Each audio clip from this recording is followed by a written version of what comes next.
প্রতিদিন সকালে কিন্তু আমরা রুটি খাই, তো রুটির সাথে আমাদের কিছু না কিছু লাগে, তাই না বলুন?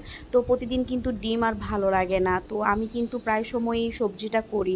এই পাঁচফোড়ন দিয়ে এই সবজিটা খেয়ে দেখবেন অবশ্যই কিন্তু ভালো লাগবে, একবার হলেও আপনারা ট্রাই করবেন। তো এই যে আমি প্রথমে কিন্তু এখানে কড়াইতে তেল ঢেলে দিলাম। তো পরে আমি দুটো শুকনো মরিচ আগে আমি ভেজে নিব, কারণ সব সময় আমি পেঁয়াজ রসুন দেওয়ার আগে আমি শুকনো মরিচ যদি দেই সেটা আমি আগে ভেজে নিই, তারপরে পেঁয়াজ রসুনটা দেই। তো এখানে আমি পাঁচফোড়ন দিয়ে যেহেতু ভাজি করব, সেজন্য আমি এখন পাঁচফোড়নটা দিব। আর এই যে দেখেন, পাঁচফোড়নটা কিন্তু দেওয়ার সাথে সাথে এত সুন্দর গ্রান বের হয়েছে, কি বলবো। তো এই যে এখন আমি পেঁয়াজ আর রসুন কাটা ছিল সেটা আমি দিয়ে দিয়েছি। তো এই পাঁচফোড়নের ভাজিতে অবশ্যই কিন্তু রসুনটা ব্যবহার করবেন। তো এই যে আমি আমার পরিমাণ মতো নিয়ে নিয়েছি।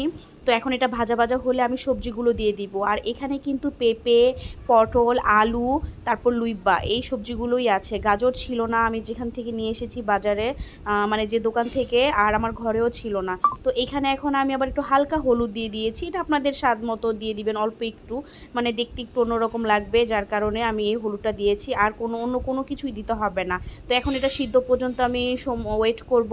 আর মাঝখান দিয়ে কিন্তু আমি এখনও বেগুনটা দেইনি, কারণ বেগুনটা নরম, অল্পতেই সিদ্ধ হয়ে যায়, যার কারণে আগে শক্ত সবজিগুলো দিয়ে সিদ্ধ করে যখন অল্প সিদ্ধ হয়ে যাবে তখন আমি এই বেগুনটা দিয়ে দিব। এই যে এখন আমি বেগুনটা দিয়ে দিব, আর একটু একটু নাড়াচাড়া করে দিব। আর লবণ কিন্তু আমি দিয়েছি, তারপর স্বাদ মতো লাগলে আবার দিব।